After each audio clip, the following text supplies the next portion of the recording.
Hi guys, magandang gabi sa inyong lahat at nandito ulit ako para mag-discuss ng panibago natin topic tungkol sa developing SQL databases. At ang topic ko for tonight ay implementing memory, optimized tables, and native stored procedure. So, sabi dito, these modules help us to provide with instruction and devices to develop our hands-on skills on the following topics. So, we have two topics na i-cover for today. Ito yung working with memory optimized tables, and yung number 2 is yung managing natively compiled store. So let's start with the exercise 1, working with memory optimized tables. So memory optimized tables in SQL Server are tables that resides in the main memory of the system. So the data is read from and written to the memory. So you can create memory optimized table using the create table statement. So proceed tayo with the task 1. Task 1, we will create a memory optimized table and insert data into it. So in this task, we will perform this following. Alright, so step 1 tayo. Ensure you have powered on the PLAB SQL01, and from the PLAB SQL01 desktop, click Start and click Microsoft SQL Server Management Studio.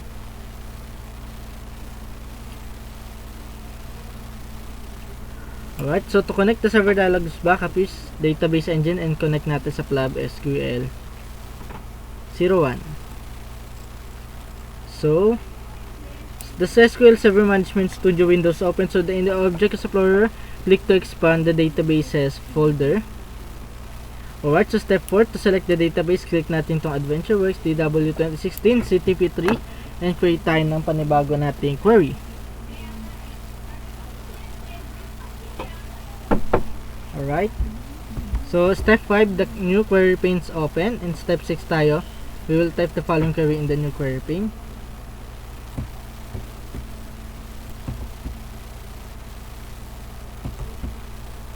Alright,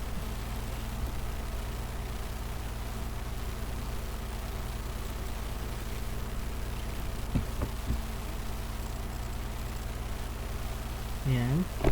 So the first altered database statement in the new query, creates a new file group named adw_mod, and it's added to the existing AdventureWorks DW2016 CTP3 database natin. So the clause contains memory optimized _data. That means that the file group stores memory optimized data in the file system. So you can create only one memory optimized data file group in a single database. So the second altered database statement in the query adds the file to the newly created file group. So execute natin ito. So command completed successfully, and step 7 tayo, create tayo ng panibago nating query and insert natin ito. Alright, so this query creates a durable memory optimized table named employee details. So the data in the table will exist even if the database server faces an expected shutdown. So in this table, indexes are created on two columns, namely MPLD and REGLD. So let's run this.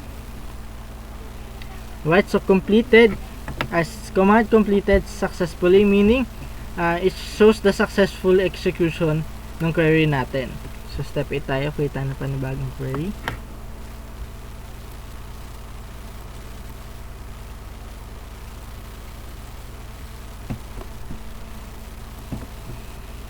Ayan, alright, so this query inserts records in employee details table natin. So to run the query, click F5 natin. So 1 rows affected.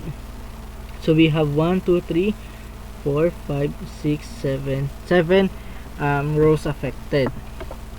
So step 9 tayo, create tayo ng panibago nating query and type natin ito.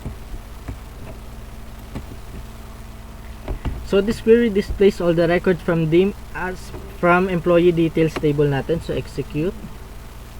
Right, so the query successfully in the result set is displayed, meaning it displays all the records from employee details table natin. Okay, and next tayo. So exercise 2 naman tayo. So ang ating exercise 2 is yung managing natively compiled stored procedure. So natively compiled stored procedure access data from the memory optimized table. So They are Transact SQL stored procedure that facilitate efficient query execution. So as the name suggests, the natively compiled stored procedures are compiled when they are created. So you can create natively compiled stored procedure using the create procedure statement. So in this exercise, we will perform this following. So let's proceed with the task 1. Create natively compiled stored procedure and insert large data into a memory optimized table. So step 1 tayo, create tayo ng panibagong query.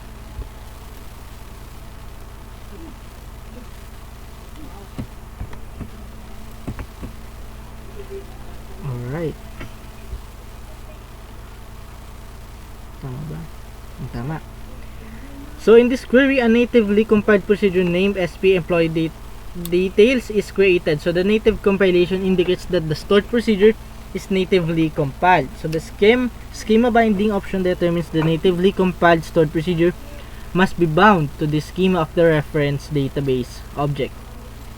So step 2 tayo, run natin to. So may lumabas na message na command completed successfully. And step 3 tayo, create tayo ng panibago nating query.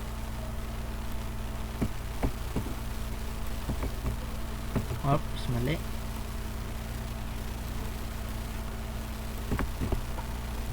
So this query executes the natively compiled stored procedure named dbo.store insert. Okay, so the number of rows that need to be inserted in the employee details table is passed as a parameter to the procedure. So run natin ito. So command completed successfully. And step 4 tayo, create tayo ng panibago nating query. Alright. Ayan. Oops, mali.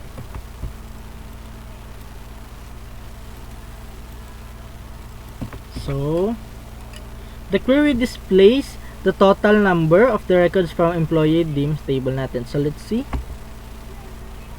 Ayan, so the query successful in the result set is displayed. Meaning, the query type in this is the total number of records from the employee details table natin.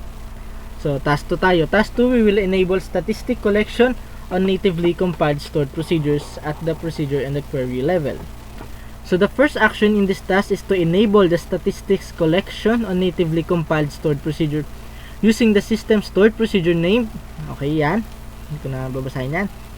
So stats in the master database. So however, you can observe a decrease in the query performance if you enable the statistic collection on all natively compiled stored procedures in our database. So step 1 tayo, in the Object Explorer under Databases, click to expand System Databases Master. Under Database, System Database. Alright. So ito yung master. So create tayo ng panibago nating query.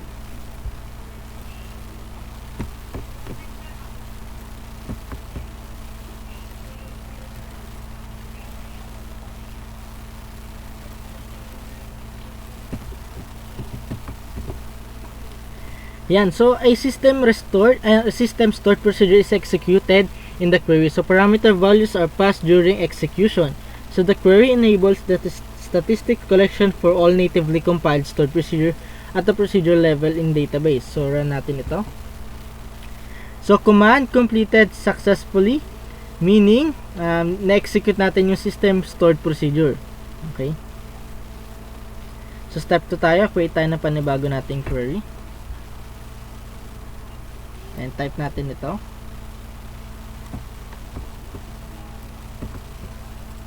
Alright. Itong syntax na tinype natin ito ay system stored procedure is executed in the query. So parameter values are passed during execution. So the stored procedure will return the current status of the statistic collection. So run natin. Yan. So the query pane is displayed with the system query type in to execute the system stored procedure.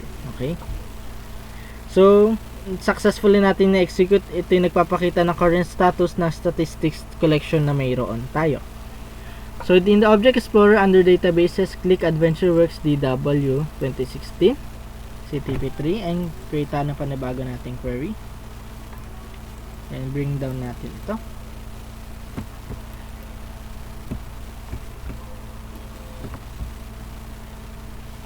Right, so this query will retrieve and displace the definition of natively compiled stored procedure from the system catalog view. So run natin. So the query ran successfully and the result set is displayed. So the query is successfully executed. So the result is displayed in the result pane that shows the definition of newly created natively compiled stored procedure na meron tayo. So step 4 tayo, create tayo ng panibago nating query. Type natin ito. Alright, so this query retrieves and displays the information from the system dynamic management view. So the result set is displayed that are aggregated statistic of all catch database stored procedures. So execute natin. Right, so sabi dito is displayed with the query type into retrieve and displays the data from system dynamic management view natin. So successful natin siya na-execute. So to view the other columns in the result set, in the result pane, scroll horizontally from left to right. Ayan. So task 3 tayo, we will collect the execution statistics for natively compiled stored procedure.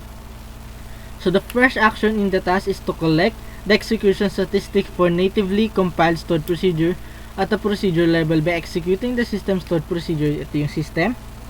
Alright.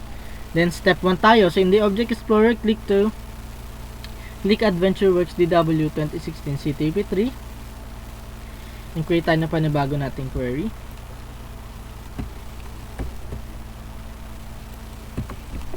Yan. So this is the execution statistic feature for natively compiled stored procedure is not on by default. So in this query, the system stored procedure is executed to enable the execution statistic feature manually. So the query collects the execution statistics for natively compiled stored procedure at the procedure level.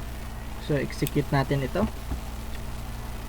Yan, so command completed successfully. In step 2 tayo, create tayo ng panibago nating query.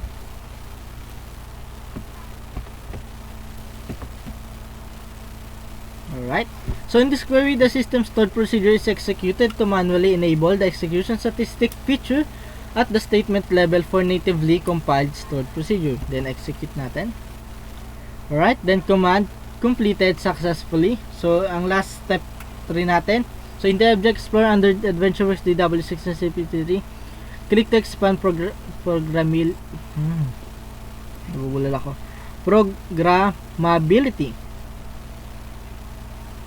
Alright, then stored procedure. So to create a new query from the query, okay tayo. Ang panibago. Then type natin ito. So in this query, the data is retrieved and displayed from system stored procedure. So the query displays the data such as the object ID, definition, and uses native compilation values for natively compiled stored procedure in AdventureWorks DW 2016 CTP3 post natin. So execute natin. So yan. So the result set is uses native compilation column display. So the value as 1. Yan. For both natively compiled stored procedure. Then close natin lahat. And then next. That's it. Na-cover natin yung topic natin for today na implementing memory optimized table and native stored procedure. Thank you.